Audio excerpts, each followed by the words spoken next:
Bismillahirrahmanirrahim. Assalamualaikum warahmatullahi ta'ala wabarakatuh.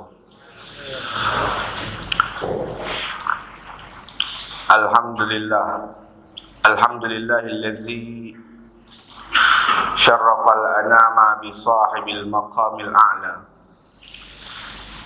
Alhamdulillahilladzi qayyada lil ilmi wa ahlihi ansaran ulama'a amilin wa ja'alahum mimman yahmiluna hadzal ilm wa hum al-khalaful udul yanfuna anhu tahrifal ghalin wa intihalal mubtilin wa ta'wilal jahilin. Wa ashhadu an la ilaha illallah wahdahu la syarikalah rabbul alamin wa ashhadu anna sayyidana wa nabiyyana wa 'azimana wa ka'bata qulubina Muhammadan abduhu wa rasuluh as-sayyidul ma'munul amin. Allahumma salli ala sayyidina Muhammadin al-fatih lima ughliq wal khatimi lima sabaqa nasiril haqqi bil haqqi wal hadi ila siratal mustaqim wa ala alihi haqqa qadrihi wa miqdarihil azim. Amma ba'du, farabbi syrah li sadri wa yassir li amri wahlul 'uqdatan min lisani yafqahu qawli wahdi qalbi wa saddid lisani bihaqqi sayyidina Muhammadin sallallahu alaihi wasallam ya rabbal alamin. Segala puja dan puji kita panjatkan kehadirat Allah Subhanahu wa taala, yang mana Allah Subhanahu wa taala pada malam Jumat, malam yang merupakan pimpinan dari segala malam, harinya merupakan pimpinan bagi segala hari, malam yang menurut pendapat seorang tokoh besar Islam yang hafal lebih daripada 1 juta hadis Nabi SAW, yaitu Imam Ahmad bin Hanbal rahimahullah, murid daripada Imam Syafi'i. Menurut beliau, malam Jumat itu adalah malam yang lebih afdal, lebih hebat daripada malam Lailatul Qadar. Itu menurut mazhab beliau, menurut pendapat beliau. Dan kita tidak boleh kesampingkan begitu sahaja pendapat beliau walaupun bercanggah dengan majoriti ulama. Kenapa? Karena Imam Ahmad bin Hanbal perlu diperhitungkan keilmuan beliau. Dia bukan hafal 1000 hadis, 10.000 hadis, tapi 1 juta hadis Nabi besar Muhammad sallallahu alaihi wasallam. Karena itu kita bersyukur kepada Allah. Allah Subhanahu wa taala menghimpunkan kita pada malam ini di dalam masjid yang megah ni, masya-Allah. Saya pun terperanjat tengok daripada jauh. Ini kali pertama saya sampai masjid ni. Allah takdirkan kita pada malam bertuah di tempat yang hebat ini beriktikaf untuk kita mengadakan sekelumit majlis ilmu. Dan kita juga berselawat serta bersalam kehariban baginda Nabi besar Muhammad ibn Abdullah sallallahu alaihi wasallam yang masih terasa hangat lagi musim kita merayakan hari keputeraan baginda Nabi Muhammad SAW. Yang mana juga pada malam ini tajuk kuliah yang dimintakan kepada saya adalah bertajuk Nabi besar Muhammad SAW, rahmat untuk sekalian alam. Betul, rahmat Nabi SAW untuk sekalian alam. Tak lupa saya mengucapkan penghormatan dan takzim kepada pengurusi Masjid Sultan Abdullah ini yang telah sudi menjemput saya walaupun minta maaf saya terlambat datang. Minta maaf ya Tuan Haji semua, minta maaf datang lambat. Begitu pula salam penghormatan kepada seluruh ahli jawatan kuasa, khususnya kepada Tuan Imam, Imam 1, Imam 2 dan seluruh pegawai-pegawai syarak, para hadirin, para hadirat rahimakumullah. Alhamdulillah hadirin hadirat, apabila kita menyebutkan tentang rahmat Allah untuk sekalian alam, semua di antara kita pasti mengetahui dan selalu dengar, apalagi kita baru melewati bulan Rabiul Awal. Kita selalu dengar ceramah para penceramah-penceramah membawakan alunan ayat Al-Quran. Allah Subhanahu wa taala berfirman, a'udzubillahi minasyaitonir rajim, wa ma arsalnaka illa rahmatan lil alamin. Tidaklah kuutus engkau ya Rasulullah melainkan rahmat untuk sekalian alam. Faham maksud sekalian alam hadirin hadirat? Kalau sekalian alam ini dalam ilmu nahu dipanggil syibih jamak muzakkar salim. Maknanya dia mencakup 3 golongan, iaitu manusia, jin dan malaikat, alamin. Itu kalau kita terjemahkan menurut ilmu nahwu. Nabi Muhammad ni merupakan rahmat untuk manusia, rahmat untuk jin, rahmat untuk malaikat sahaja. Tetapi bila kita teliti lebih dalam lagi, tafsiran Al-Quran itu dan berdasarkan daripada hadis-hadis Nabi SAW yang lain, rahmat Nabi Muhammad, kasih sayang Allah untuk sekalian alam, bukan hanya terbatas kepada 3 golongan ini, bahkan mencakup pada al-alam, pada seluruh semesta alam, bukan hanya kepada 3. Inilah dia hadiah terbesar yang Allah Subhanahu wa taala telah berikan kepada semesta alam dengan diputuskannya dan dilahirkannya, diputrakannya Nabi besar kita Muhammad ibn Abdullah sallallahu alaihi wasallam. Dan lebih dahsyat daripada itu, pada langkah pertama, rahmat Nabi SAW untuk semesta alam juga termasuk rahmat untuk siapa? Untuk, minta maaf cakap, untuk iblis dan untuk syaitan sekali. Kerana itu hadirin hadirat, Allah Subhanahu wa taala menggambarkan kasih sayangnya dengan Allah mengutuskan Nabi Muhammad sallallahu alaihi wasallam sebagai rasa kasih sayang Allah untuk seluruh semesta alam. Bila disebut semesta alam, termasuk di situ binatangnya, termasuk di situ malaikatnya, termasuk di situ jinnya, termasuk di situ manusianya, yang mukmin maupun yang kafir. Bahkan termasuk daripada kata-kata alam, setan itu sendiri. Tetapi hadirin hadirat, seandainya rahmat Allah Subhanahu wa taala juga mengalir, tertumpahkan kepada syaitan, ini dah jadi satu masalah juga. Maka kita akan bingung. Kalau Allah rahmat, Allah sayangkan kepada syaitan, macam mana pula nanti di hari akhirat? Tentu syaitan masuk dalam syurga. Dan Allah bagi tahu bahwasanya kasih sayang Allah itu Allah tumpahkan di dalam pribadi Rasulullah SAW. Hal ini telah Allah SWT settlekan masalah ini. Ketika bila? Ketika semenjak baginda Nabi Muhammad SAW berusia 4 tahun dan beberapa peristiwa selanjutnya. Seperti mana kita tahu di dalam sejarah Nabi SAW, di hari ke-7 beliau menyusu daripada ibunda beliau Sayyidatuna Aminah, rumah beliau didatangi oleh Sayyidatuna Halimah As-Sa'diyah bersama dengan wanita-wanita daripada perkampungan Bani Sa'ad untuk mereka mengambil upah menyusukan bayi-bayi. Kerana mereka orang kampung, tak ada pekerjaan. Antara pekerjaan mereka selain bertani, mereka tambahkan lagi nafkah mereka dengan menjaga anak-anak bangsawan daripada kota Mekah.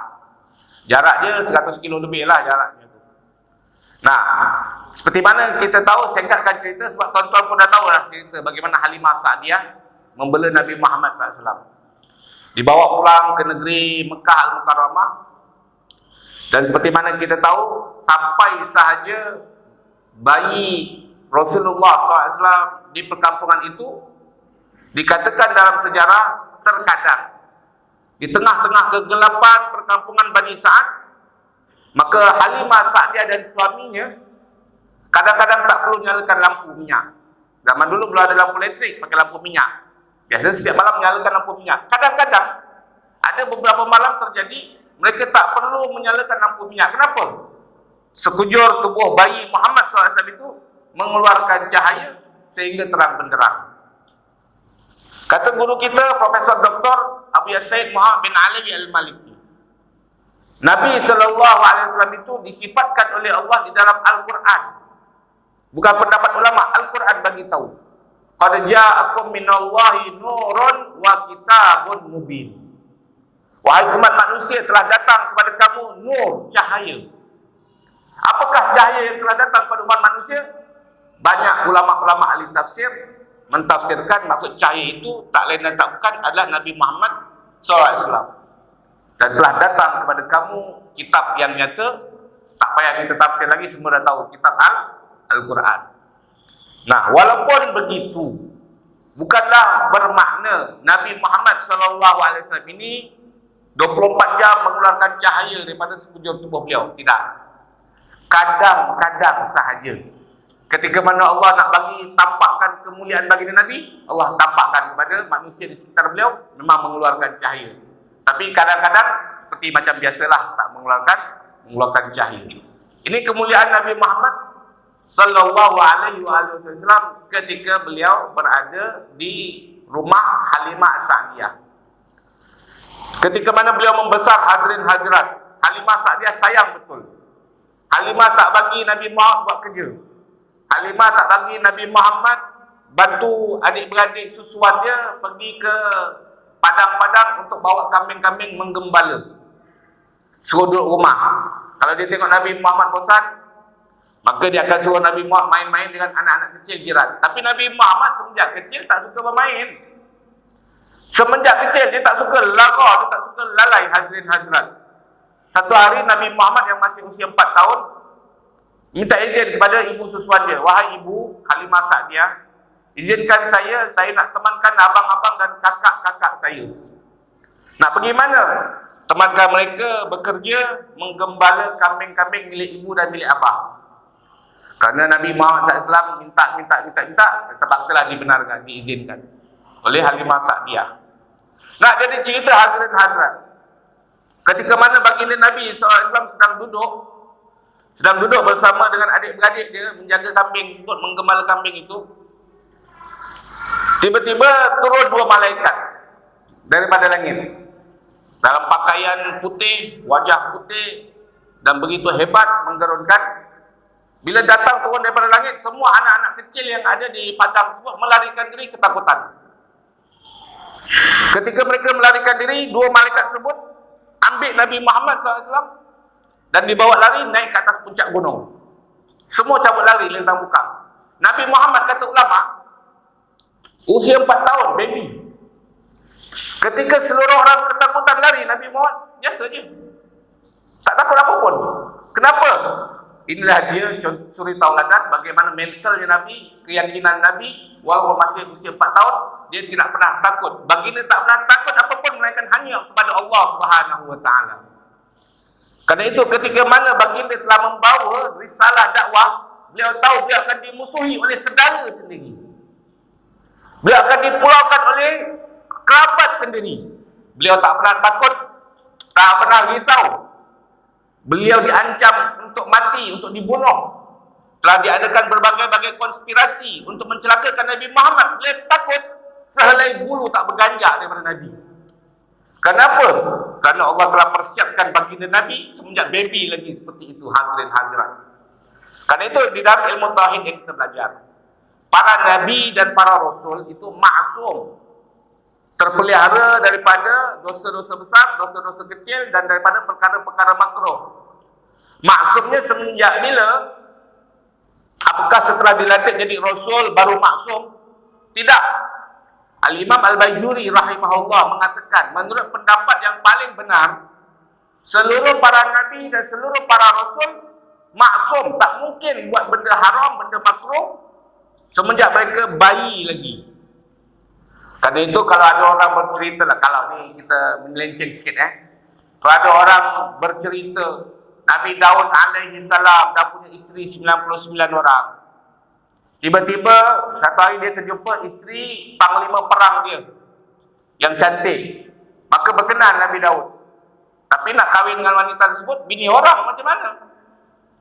Akhirnya diadakanlah satu rencana, dihantar panglima perang pergi berperang ke tempat-tempat yang berbahaya. Kemungkinan besar akan meninggal dunia. Kadang-kadang ada orang bercerita hal tersebut. Ini cerita pastikan. Cerita ini cerita palsu, cerita bohong. Cerita dongeng daripada orang-orang Bani Israel. Kenapa? Akidah yang benar, akidah yang betul di dalam mazhab Ahlus Sunnah wal Jamaah. Seluruh para nabi maksum, terpelihara daripada kesalahan, dosa, haram, benda-benda dosa besar, dosa kecil dan perkara makruh semenjak mereka masih baby lagi. Begitu pula lah kalau kita mendengar, kalau ada orang apabila diberi nasihat, kamu ni bawa-bawalah bertobat, janganlah banyak-banyak berdosa, jangan banyak-banyak bermaksiat. Bila dinasihat orang melenting, Dia cakap macam mana aku tak maksiat? Moyang kita je Nabi Adam bermaksiat, makan buah huldi. Ini ucapan yang bercanggah dengan akidah yang benar. Kalau kamu berucap seumpama itu kerana kejahilan, kamu patut belajar. Tapi kalau kamu tahu, kamu sengaja mengucapkan seumpama itu, kamu boleh jatuh kafir. Kenapa? Bercanggah dengan akidah. Kamu mengatakan Nabi Adam buat dosa, makan buah huldi. Kamu tahu siapa Nabi Adam? Nabi Adam bukan Imam Masjid Sultan Abdullah. Nabi Adam bukan ulama negara Malaysia. Nabi Adam Nabi Allah, Rasul Allah. Para Nabi dan para Rasul maksum, mustahil buat dosa. Mustahil melakukan benda-benda haram. Hadirin hadirat. Lantas bagaimana cara mentafsirkannya? Dibahas panjang oleh ulama-ulama dalam kitab-kitab tauhid. Yang pasti kita kena sematkan dalam kalbu kita, para Nabi, para Rasul maksum, terpelihara daripada melakukan dosa besar dan daripada dosa-dosa kecil. Okey, kita kembali kepada cerita tadi. Bagaimana keberanian baginda Nabi Muhammad sallallahu alaihi wasallam. Adik-beradik beliau pun ikut lari. Bila ikut lari, kabarkan kepada ibunya Halimah, wahai ibu, adik kami Muhammad telah ditangkap oleh makhluk yang asing. Makhluk asing, tak tahu siapa itu. Kemungkinan Muhammad dah dibunuh, wahai ibu. Halimah Sa'diyah dengan suaminya bergegas lari panjat gunung. Cari, ternyata Nabi Muhammad SAW sedang duduk dengan tenangnya, dalam keadaan santai, rileks, seperti tak terkena apa-apa. Berlarilah Halimah peluk Nabi Muhammad, wahai anakku, apa yang telah terjadi?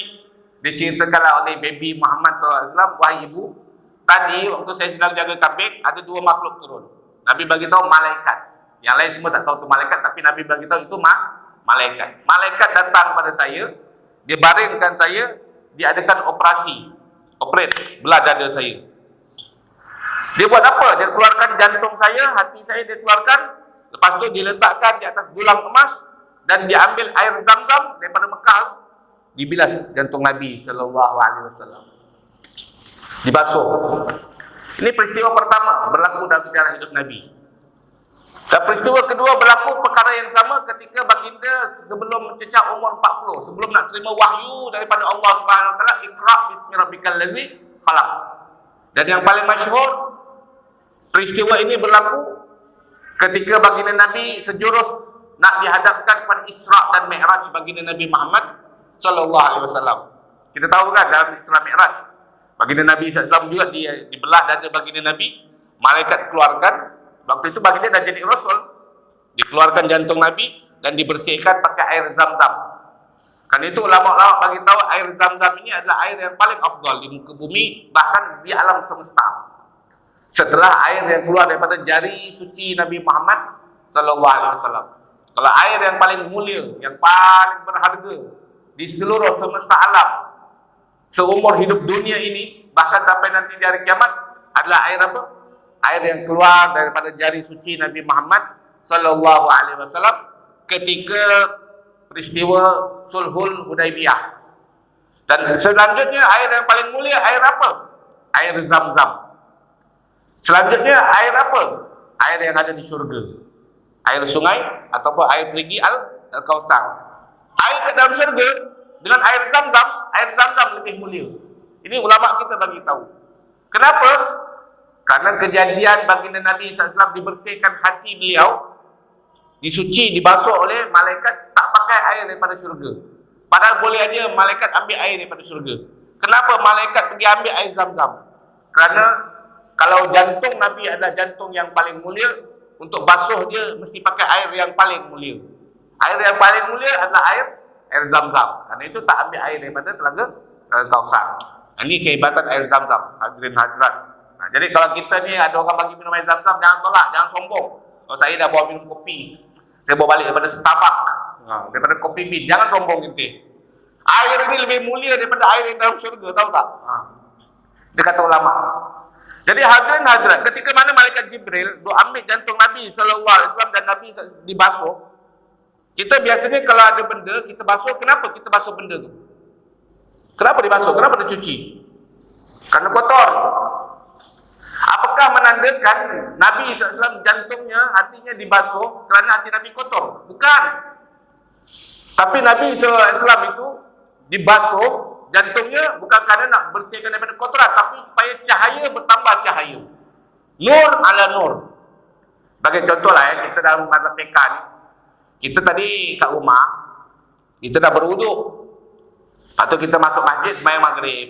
Sembahyang maghrib. Lepas tu kita pun solat maghrib. Lepas solat maghrib, azan isyak, kita belum kentut lagi ni. Belum batal wuduk lagi ni. Boleh tak kita wuduk? Bukan boleh, sunnah hukum dia. Hukumnya sunnah. Berpahala besar hadirin hadirat, walaupun kita tak batal lagi. Kenapa? Wuduk di atas wuduk adalah laksana cahaya di atas cahaya. Tapi kata ulama-ulama fiqh mazhab Syafi'i, kalau kita dah berwuduk tapi kita belum pakai lagi untuk ibadah, kita wuduk lagi, itu tidak disunahkan. Itu tidak disunahkan. Contoh saya dah berwuduk ni, dah selesai dah.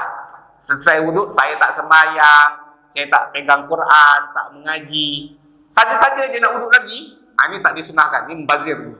Namanya membazir. Tapi kalau kita dah wuduk, kita dah guna pakai untuk ibadah, sama ada ibadah fardu atau ibadah sunnah, sunnah kita wuduk lagi. Walaupun belum batal wuduk kita.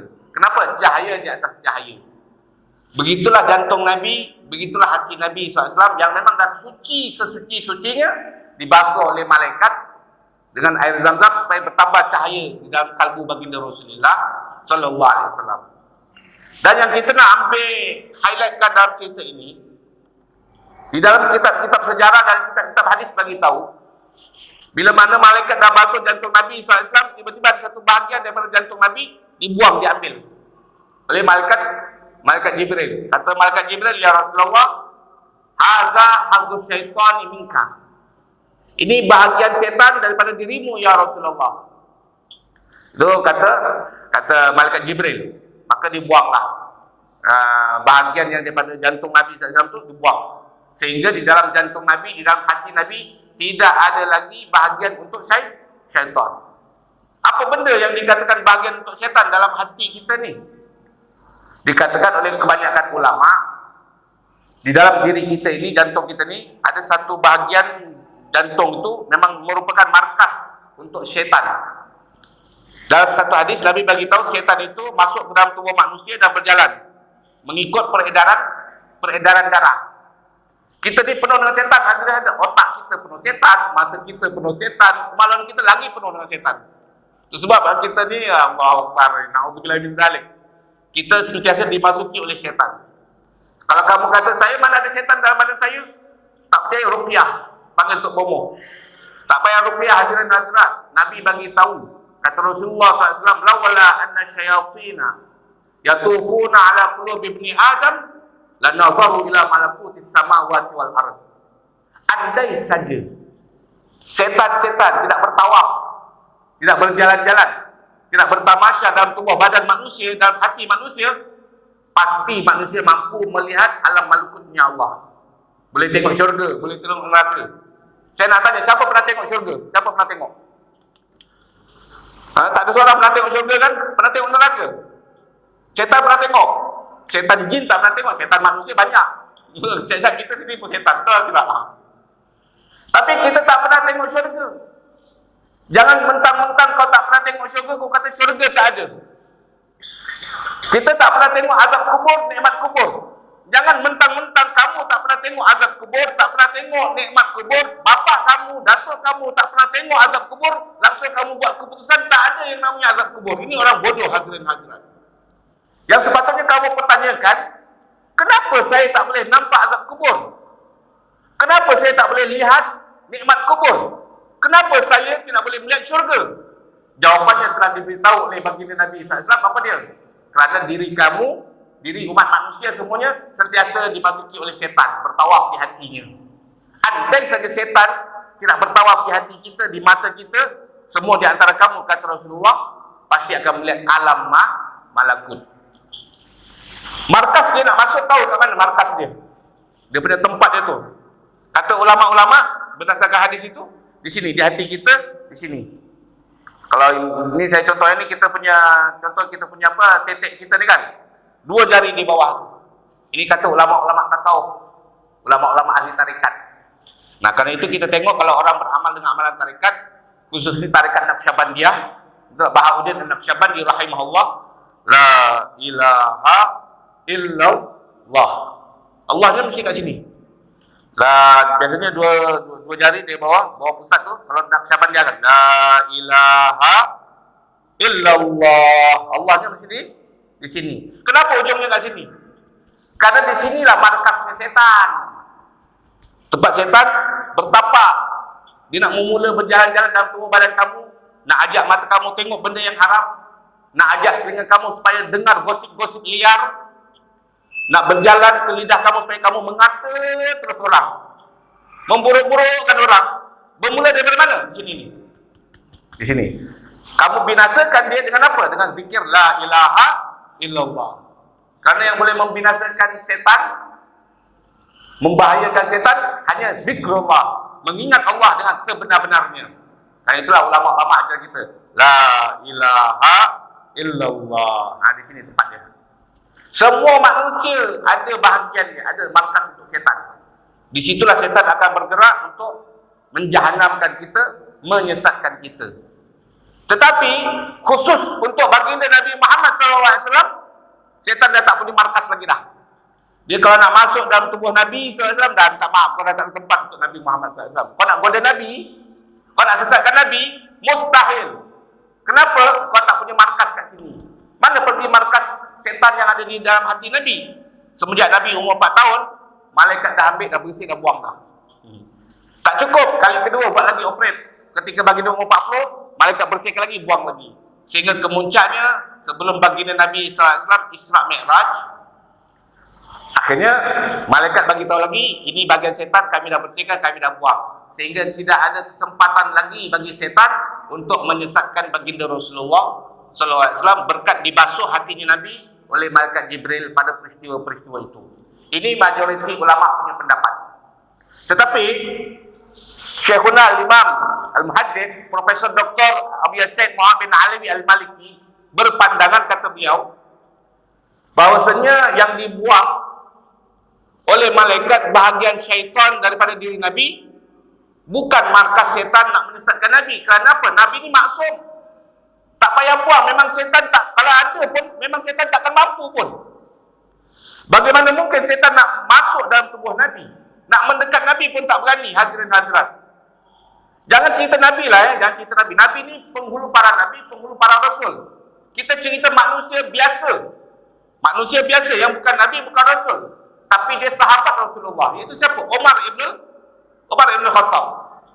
Umar ibn Khattab itu kata Rasulullah SAW, seandainya Umar melalui satu lorong, lau salaka Umaru fajjan, seandainya Umar masuk dalam satu lorong di Madinah atau di Mekah, lalu di satu jalan, tiba-tiba ada setan kat situ, terserempak dengan Umar, dia akan lari lintang pekak, tak berani nak berlagak dengan Umar.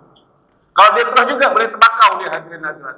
Dari dahsyatnya iman Umar ibn Khattab radhiyallahu ta'ala anhu.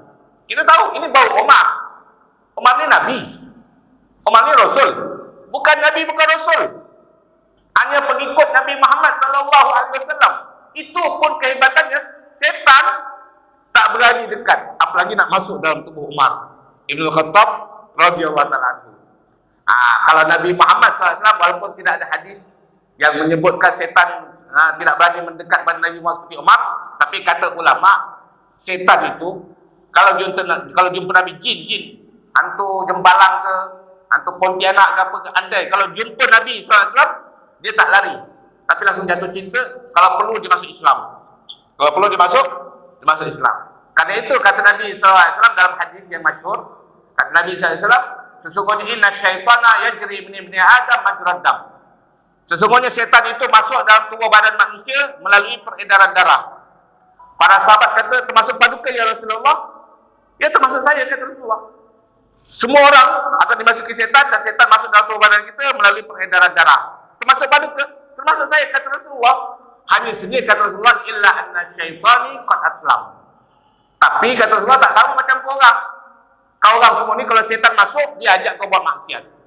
Dia masuk telinga kau, dia ajak kau suka mendengar gosip-gosip, dengar cerita-cerita pembohongan dan lain-lain. Dia masuk ke lidah kau, dia akan gerakkan lidah kau, mengata orang, memburuk-burukkan orang. Tapi setan masuk ke dalam tubuhmu, kata Rasulullah SAW, dia terus masuk Islam. Jatuh cinta kan Nabi, tak makhluk langsung masuk Islam. Ini hanya berlaku untuk Nabi Muhammad SAW sahaja, hadirin-hadirat.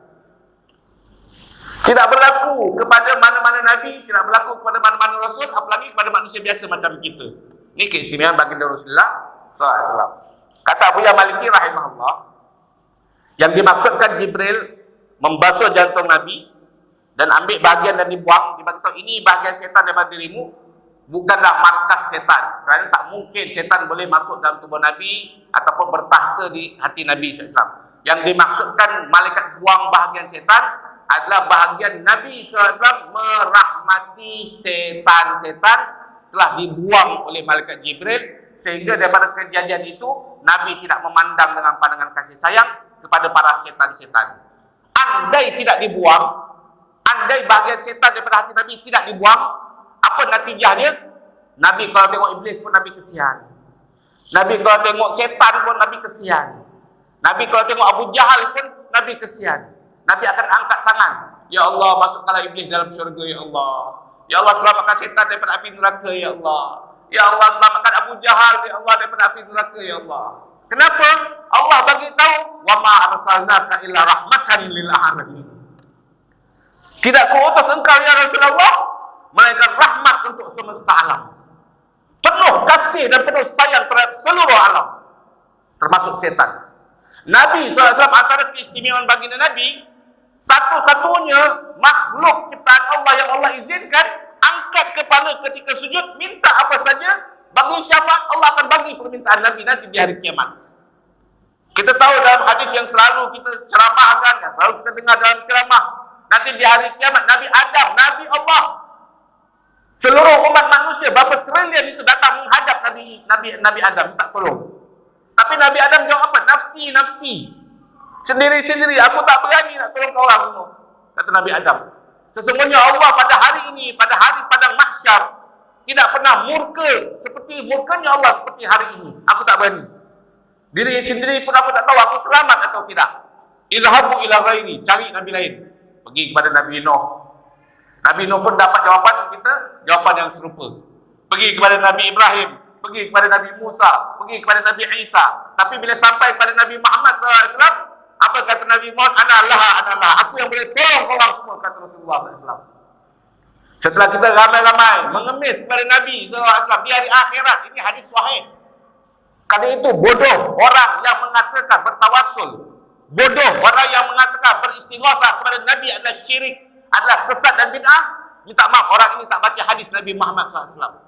Allah bagi tahu seluruh semesta alam akan bertawassul, akan merengek, akan mengemis pada Nabi Muhammad SAW nanti di hari kiamat. Dan Nabi bagi tahu aku saja yang boleh tolong orang. Nabi Adam tak mampu tolong, Nabi Ibrahim tak mampu tolong. Anallah, kata Rasulullah SAW. Kalaulah tawassul, kalaulah istighatsah kepada Nabi haram di dunia, di alam dunia ini, tentu di akhirat pun hukumnya haram. Betul atau tidak? Pastilah haram. Kalaulah di alam dunia mensyirikkan Allah adalah benda yang salah, di akhirat tentu pun adalah benda yang salah. Takkan boleh kita katakan kamu tak boleh sembah tok pekong di dunia. Nanti di akhirat kalau kamu nak sembah tok pekong, silakan. Boleh ke macam tu? Tak boleh. Yang namanya tauhid di dunia begitu, di akhirat dia begitu.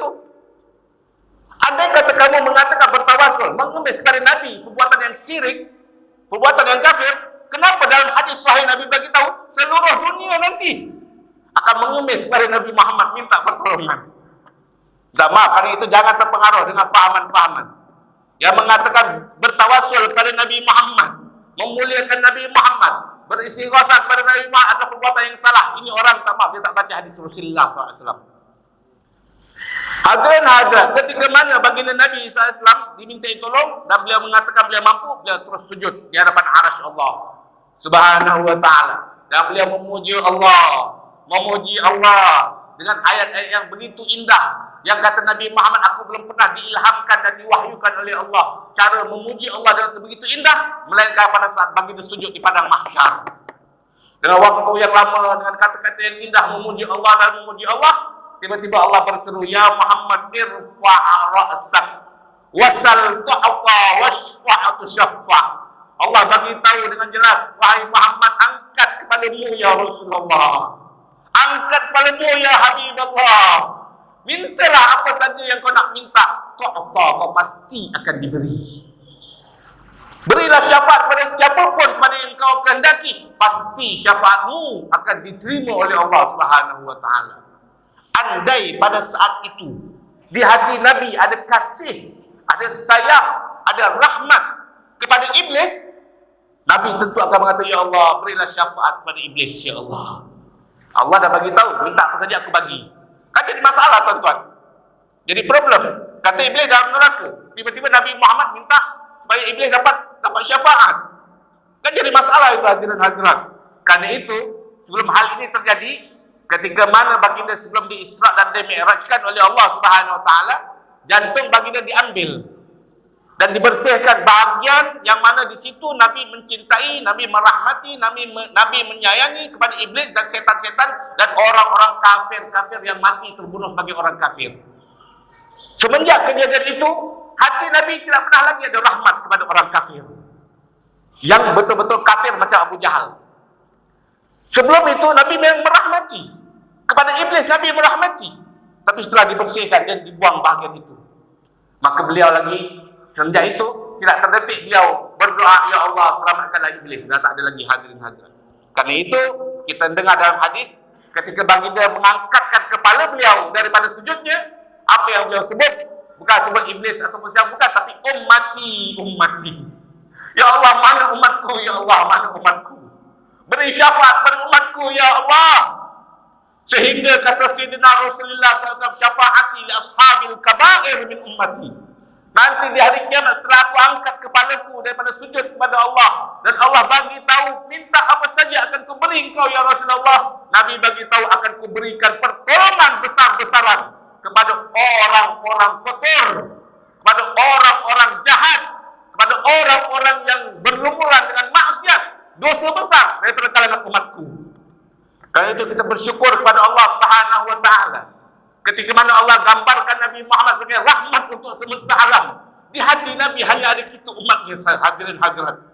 Di hati Nabi hanya ada kita, walaupun kita orang kotor, orang ahli maksiat, tapi selagi mana di hatimu ada kalimat la ilaha illallah Muhammadur Rasulullah sallallahu alaihi wasallam, kita sentiasa ada di kalbu baginda Nabi Muhammad sallallahu alaihi wasallam wa baraka alaihi wa ala alihi. Ini rahmat untuk semesta alam, hadirin hadirat. Firman Allah, rahmat untuk sekalian alam, kepada manusia, kepada malaikat, kepada jin, bahkan rahmatnya Nabi Muhammad SAW bukan hanya kepada manusia, sampai kepada binatang-binatang sekalipun, hadirin hadirat, kepada haiwan-haiwan.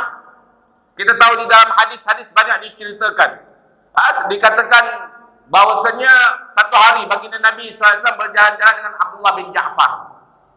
Abdullah bin Ja'far ni ibaratnya anak buah baginda Nabi lah. So, bapaknya Ja'far bin Abu Talib, sepupu Nabi. Naik kenderaan unta, kata Nabi SAW, Abdullah kau duduk belakang, Nabi SAW duduk depan. Tengah-tengah perjalanan baginda Nabi nak qada hajat. Nak qada hajat zaman dulu belum ada RNR, belum ada tandas-tandas awam, belum ada. Jadi maka Nabi SAW kata, mana saya nak buang air ni? Saya nak buang qada hajat. Akhirnya Abdullah pun tunjuk. Itu yang sesuai. Pergi ke arah sana, berdekatan dengan perkebunan orang-orang Ansor. Dalam sejarah banyak sebut bila Nabi di tengah-tengah perjalanan, Nabi kalau nak qada hajat, Nabi suka tak terlihat oleh orang lain. Malu kan? Kita aja malu. Apalagi Nabi SAW. Tuan-tuan berani kalau nak kencing langsung pergi ke tepi jalan langsung kencing. Malu kan? Kalau Nabi lebih malu lagi. Sehingga diriwayatkan banyak riwayat mengatakan bila Nabi tak ada tempat nak berselindung, Nabi nampak pokok jauh, Nabi panggil, pokok mai sini. Nabi panggil pokok. Pokok datang, menggulung bumi, datang menghadap Nabi. Ya Rasulullah, tutup anak, kata, tutup saya nak istinja. Sampai 2 batang pokok, 3 batang pokok kadang-kadang berhimpun sekeliling Nabi SAW dan menutupi baginda Nabi. Selesai kata hajat, kata Nabi balik lagi ke tempat inti. Kadang-kadang contoh, ada kata Nabi dah tak tahan sangat nak buang air, Nabi nak pergi ke pokok kan susah tu. Nabi sampaikan kepada sahabat-sahabat, pergi ke pokok sana, bercakap dengan pokok. Kalau orang tak faham, orang tak mengalami sendiri dengan mata kepala, mereka kata ni orang bodoh, Nabi suruh bercakap dengan pokok. Tapi ini terjadi oleh para sahabat. Kata Nabi pergi kat pokok, dia salam kat dia, cakap Nabi suruh datang sini. Aku perintahkan dia datang menghadap sini. Tutup aku, kata Rasulullah SAW. Jadi ketika mana baginda dah selesai qada hajat, baginda keluar, sekonyong-konyong ada seekor onta berlari mendapatkan Nabi Muhammad sallallahu alaihi wasallam. Ini diriwayatkan oleh Imam Abu Dawud dalam kitabnya Sunan Abu Dawud, hadis. Onta tersebut datang berlari ke arah Nabi. Kata Abdullah bin Ja'far, aku melihat berjejer air mata dia, menangis. Onta menangis, hadirin hadirat, berlari nak dapatkan Nabi Muhammad SAW. Nabi SAW tengok, subhanallah, terperanjat Nabi. Kenapa onta ni menangis? Onta tu mendekat kepada Nabi SAW, seolah-olah berbisik-bisik sesuatu ke telinga baginda Nabi SAW. Menangis-nangis sejadi-jadinya, macam baby, macam anak kecil menangis-nangis depan mak dia, hadirin hadirat. Nabi SAW ni kerana hatinya penuh kasih sayang, rahmat untuk semesta alam. Bukan hanya kepada kamu orang Islam, bukan hanya kepada kamu umat manusia walaupun bukan Islam, sampai pada binatang pun Nabi rahmat kasih sayang, hadirin hadirat. Nabi dah pujuk tu. Kata Abdullah bin Ja'far, aku melihat Nabi usap-usap kepala dia, usap kepala onta. Nabi picit-picit onta dia. Tiba-tiba Nabi bercakap sesuatu, berhenti onta tersebut daripada menangis, sebab dah dipujuk oleh baginda Rasulullah SAW. Setelah selesai, kata Nabi, dalam keadaan kata Abdullah bin Ja'far, aku nampak wajah Nabi murka, marah. Sahabat tahu, kalau nak tahu Nabi SAW marah, bukan macam kita ni kalau marah, macam-macam kata-kata kesat keluar, betul atau tidak? Yang setan, yang anjing, yang jembalang semua keluar. Kalau kita kan, Nabi SAW marah bukan seperti itu. Tapi lantas macam mana para sahabat boleh tahu kalau Nabi marah? Kata ulama kita ada 3 cara. Kalau nak tahu Nabi sedang marah atau tidak, sebab Nabi SAW ni walaupun dalam keadaan happy, wajahnya indah menawan. Sedang marah pun indah menawan. Kalau orang yang tak kenal dengan Nabi, tak tahu Nabi sedang marah atau tidak. Sebab cantik, bercahaya luar biasa. Tapi sahabat yang biasa duduk dengan Nabi, mereka kata, kalau kau nak tahu Nabi sedang marah atau tidak, ada 3 cara. Pertama apa dia? Akan keluar satu urat yang cantik macam perak warna dia. Cantik. Di antara 2 kening Nabi SAW akan keluar. Tu Nabi sedang marah lah tu. Wajah nanti putih, cantik macam perak, putih kemerah-merahan. Jadi kalau ada timbul satu urat, terlihat dengan jelas di dahi Nabi SAW di arah sini. Bila nampak sahabat dia, oh Nabi sedang murka ni. Semua menggeletar ketakutan. Itu pertama. Yang kedua dikatakan kalau Nabi SAW marah, wajinatah ni, bawah pipi Nabi SAW, pipi bagian atas ni, akan semakin cantik lagi. Merah dia semakin merah lagi. Merah yang cantik. Putih kemerah-merahan. Betul-betul cantik menawan. Oh, berarti Nabi sedang marah.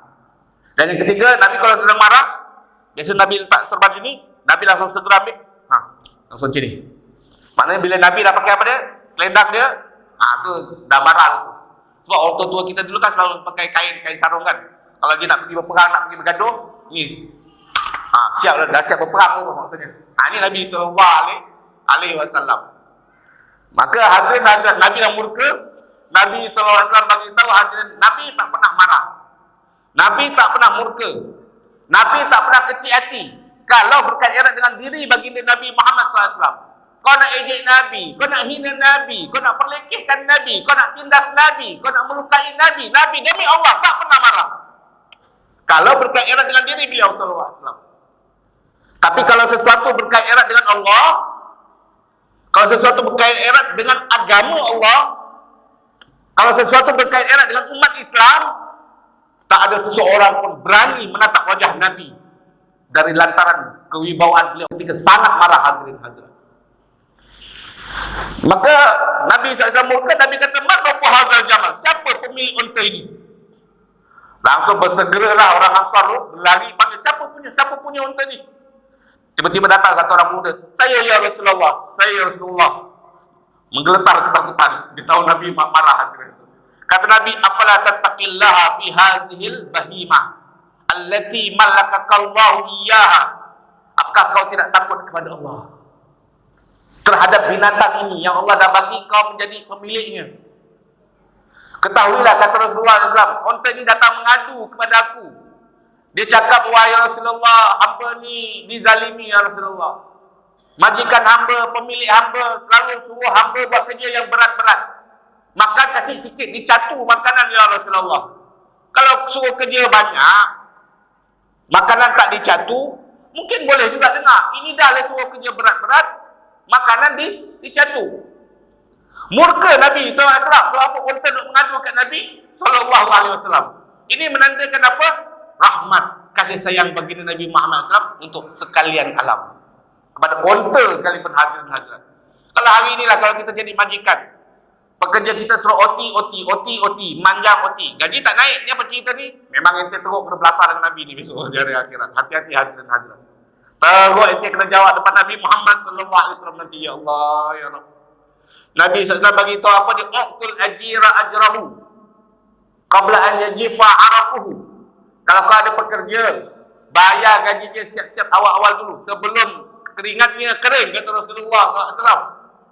Ini rahmat Nabi Muhammad sallallahu alaihi wasallam kepada binatang, kepada manusia kita dah sebut, kepada jin kita dah settlekan tadi cerita dia. Bahkan sampai pada satu tahap kasih sayang Nabi Muhammad SAW juga bukan hanya kepada binatang, tetapi juga sampai kepada pokok-pokok, makhluk-makhluk yang tidak bernyawa. Kita tahu kan di dalam hadis Nabi SAW yang menggambarkan bagaimana kasih sayang Nabi kepada manusia-manusia, kepada makhluk-makhluk. Ketika di dalam peperangan, Nabi selalu warning bala tentera. Kata Nabi SAW, kalau kamu masuk negeri-negeri orang-orang kufar, kamu jangan membunuh wanita-wanita. Kamu jangan membunuh anak-anak kecil. Bahkan kamu jangan robohkan gereja-gereja mereka, kuil-kuil mereka, tokong-tokong mereka. Sesekali jangan kamu robohkan, kata Nabi Muhammad SAW. Sedang perang hadirin-hadirat, tapi Nabi bagi warning, Nabi bagi apa? Bagi peringatan keras, jangan sampai, kata Rasulullah SAW, kau buat benda tersebut. Ini menggambarkan apa? Rahmat kasih sayang bagi Rasulullah SAW bukan hanya kepada umat Islam, tapi kepada semesta alam. Bahkan kata Nabi, bila kamu masuk ke negeri itu, jangan kamu potong pokok-pokok dia, jangan kamu tebas sawah padi dia. Kadang-kadang kita kalau dah marah satu negeri, ni cerita zaman purba lah kan, dah marah satu negeri, kita hantar bom terus, bagi letup satu tamadun terus, seperti yang berlaku di Hiroshima dan lain-lain. Siapa yang buat? Orang kafir itu. Kenapa? Mereka tidak mengenal akan rahmat hakikiyah yang sebenarnya. Tapi Nabi kita Muhammad SAW dah bagi tahu dah, kalau kau nak serang satu negara, pokok-pokoknya jangan binasakan. Pokok kau tak boleh binasakan, hadirin-hadirin, apalagi manusianya, apalagi wanitanya, apalagi orang-orang tuanya, hadirin-hadirat. Ini rahmat Nabi Muhammad SAW. Kita ingat cerita itu hanya sampai ketika baginda hidup. Baginda dah wafat, baginda dah mangkat, lebih ratusan tahun, kasih sayang itu sentiasa ada di dalam tubuh badan Nabi Muhammad SAW di Madinah Al-Munawwarah. Kita ambil satu kisah. Ada satu orang ulama, ahli fiqah terkenal, dan beliau juga seorang ahli geografi, yang bernama Al-Imam Al-Qazwini. Al-Imam Al-Qazwini. Al-Imam Al-Qazwini ini sezaman dengan ulama-ulama ahli tafsir dan ahli hadis, yaitu Ibnul Athir rahimahullah. Beliau zamannya adalah pada zaman di akhir-akhir Khilafah Abbasiyah. Khilafah Abbasiyah, Khalifah Al-Musta'asim, bukan Al-Mu'tasim. Kalau malam tadi saya ceramah Al-Mu'tasim, ini Al-Musta'asim. Hadirin hadirat, beliau ada sebuah kitab, nama beliau Atharul Bilad wa Akhbarul Ibad. Sebuah jurnal yang beliau himpunkan ketika mana beliau mengembara di banyak negara. Beliau ceritakan tentang negeri ini, pokok-pokok dia apa, dia punya sudut muka bumi dia macam mana, banyak gunung ganang atau tidak, dan apa perkara-perkara pelik yang beliau temui di dalam perjalanan beliau rehlah di merata tempat. Satu hari beliau daripada Baghdad, beliau pergi ke negeri mana? Pergi ke negeri Spain, di Spanyol. Karena zaman itu telah tertubuh kerajaan Islam yang merupakan saki-baki daripada kerajaan Umayyah. Kan kita tahu kerajaan Umayyah, bila mana berseteru dengan Khalifah Abbasiyah, Khilafah Abbasiyah, banyak di kalangan mereka yang telah selamat melarikan diri, meninggalkan Baghdad menuju ke mana? Ke barat, ke Eropah. Dan di sana mereka tubuhkan kerajaan Islam yang baru. Betul, Cordoba biasa kita mengenalkan. Zaman itu tersebar Islam di Spanyol, di Spain. Dan di Spain, kata Imam Al-Qazwini, aku pergi ke Spanyol dan aku sampai kepada sebuah negeri yang bernama Isbili. Kalau bahasa sekarang dia Sevilla. Biasa orang main bola sepak dia tahu tu, ada grup-grup Sevilla macam tu. Tempat-tempat pemain bola sepak. Zaman tu zaman Islam. Aku sampai di sana, kata beliau, dan aku bertamu kepada gubernur negara sana, gubernur negeri tersebut bertamu. Kerana beliau tokoh ulama yang datang daripada Baghdad, disambut dan dihormat. Kata beliau, ketika mana aku sedang duduk-duduk dengan gubernur Isbili, Sevili itu, tiba-tiba rakyat jelata datang. Rakyat jelata datang menghadap beliau. Wahai tuan gubernur, kami nak melaporlah. Ya, apa kau nak lapor? Kata gubernur. Ini di jalan raya kami ini, di jalan utama, di pusat bandar, ada sebatang pokok yang dah lanjut umurnya, membesar. Kerana semakin membesar, akhirnya apa dia? Dah berat, condong sebelah sini. Pokok kalau dah membesar, pertama tegak cantik, dah membesar, mungkin berat sangat, condong. Kerana condong, menyebabkan lalu lintas terganggu. Orang nak lalu pun jadi sempit lah, macam mana? Jadi kami melapor kepada tuan, macam mana nak selesaikan masalah ini? Kalau boleh tuan, kalau boleh luruskan dia, tegakkan dia balik. Kalau tak boleh tegakkan dia, cantas tembang dia pokok itu. Ini permintaan rakyat jelata kepada gubernur. Kata gubernur, tak payah bingung-bingung. Kata gubernur, kita tebang aja. Nak tegakkan macam mana? Zaman dulu belum ada JCB. Kalau ada JCB, kita ikat tali, tarik, mungkin boleh tegak balik hajrat. Zaman dulu belum ada JCB. Kalau nak panggil orang tarik pokok, berapa ribu orang nak tarik. Satu kerja pula tu nak menarik, bagi tegak pokok. Dah tegakkan nanti, turun balik. Kan susah tu punya kerja. Tebang aja terus lah, kata gubernur tersebut. Al-Imam Al-Qazwini rahimahullah bercerita dalam kitab beliau tadi, Azharul Bilad wa Akhbarul Ibad. Waktu dia orang melapor, aku ada sebelah gubernur tu. Aku duduk dengar je. Duduk dengar. Selesailah. Dia ringkatkan cerita. Malam hari pun datang. Beliau pun setelah solat maghrib berjemaah, solat isyak berjemaah di masjid Jami' negeri tersebut, Isbili. Beliau pun balik ke tempat rumah tetamu. Beliau pun tidur pas main sunat witir. Kata beliau, Al-Imam Al-Qazwini bagi tahu, setelah aku tidur, ternyata malam itu aku bermimpi. Mimpi seorang ulama, bukan kaki melepak dekat warung-warung kopi, bukan. Bukan ulama yang duk rajin melayan cerita-cerita Korea, bukan.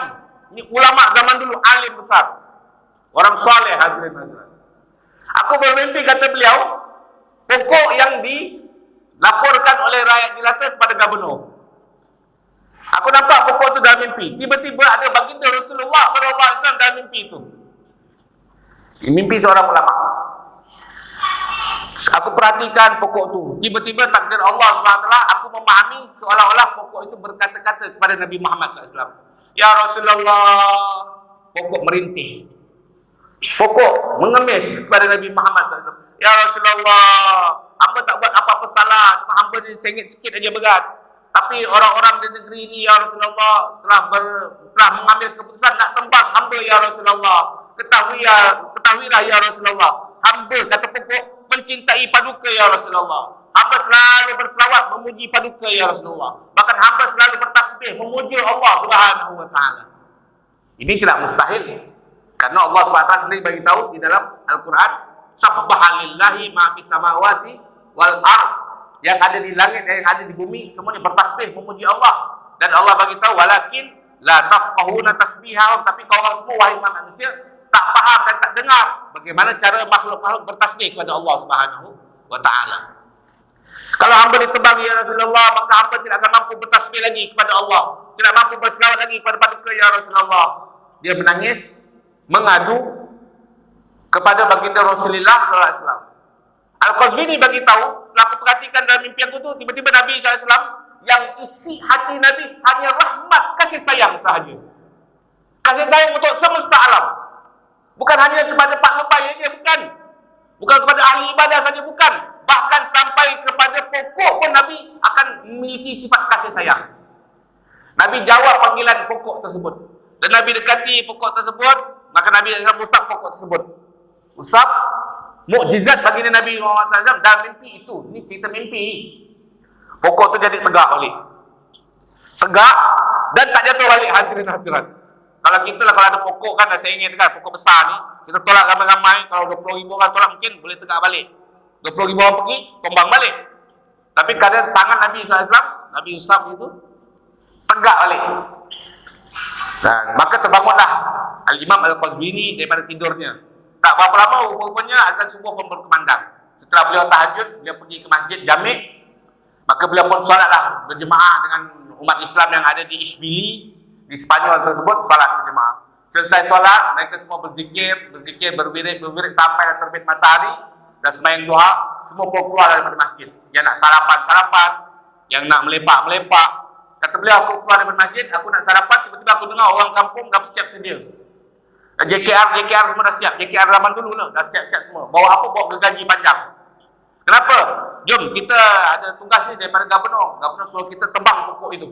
Pokok yang dilaporkan oleh masyarakat hari semalam. Bila dengar ada orang-orang JKR cakapnya tu, kata Imam Qazwini, aku tersenyum je. Kau tak tahu apa lagi kata Imam Qazwini. Dia orang berangkat, kata Al-Qazwini, aku ikut dia orang berangkat. Aku ikut dia orang pergi ke tempat pokok yang dilaporkan kepada Gubernur untuk ditebang dan untuk diluruskan. Tiba-tiba hadirin-hadirat, kata Imam Al-Qazwini, ini bukan mimpi lagi, ini cerita nyata ini. Mimpi malam tadi. Ini pagi dia, cerita nyata. Aku pergi ramai-ramai dengan orang-orang JKR, tiba-tiba di tempat tersebut mereka semua terperanjat. Terperanjat beruk, hadirin-hadirat. Ini pokok bukan satu peluk, mungkin berpuluh-puluh peluk, pokok besar. Yang mereka keluhkan, sengit mengganggu jalan, sekarang dah apa dia? Dah tegak ada hadirin-hadirat. Terperanjat semua. Siapa yang buat kerja ni? Kalau ditengok-tengok, didekati, tak ada kesan cantas. Tak ada kesan dipotong-potong. Tapi macam mana ni? Pokok besar, tiba-tiba boleh tegak. Maka ketika mereka kebingungan, terhairan-hairan, siapa punya kerja ini? Al-Qazwini, seorang ulama besar daripada Baghdad yang sedang berziarah ke negeri Spanyol. Dia bagi tahu, umat Islam semua, kau nak dengar cerita tak? Malam tadi aku telah bermimpi baginda Rasulullah SAW. Aku mimpi baginda Nabi Muhammad SAW bersama pokok ini. Pokok ini mengadu, mengeluh, mengemis dari Nabi Muhammad SAW. Kau nak potong dia, tapi ditolong oleh baginda Nabi Muhammad. Nabi luruskan. Hadirin-hadirat, ini yang terjadi. Rahmat kasih sayang baginda Rasulullah Muhammad ibn Abdullah sallallahu alaihi wasallam. Karena itu hadirin-hadirat, setelah kita mengetahui bahawasanya baginda ini adalah rahmat untuk semesta alam, apakah wajar bagi kita melalaikan baginda Nabi Muhammad? Apakah wajar bagi kita menafikan bahawasanya baginda adalah merupakan sebaik-baik idol untuk kita? Hadirin-hadirat, karena itu setelah kita mengetahui rahmat untuk semesta alam, perbanyak baca selawat kepada Nabi, perbanyak dekatkan diri kepada Nabi. Kalau ada duit lebih, kalau tak ada duit lebih, kumpul duit daripada sekarang, pergi ziarah Madinah Al-Munawwarah, ziarah pusara Nabi, buat umrah, buat haji. Hadirin hadirat, kerana inilah dia satu-satunya tempat untuk kita mengemis kasih sayang Allah Subhanahu wa taala.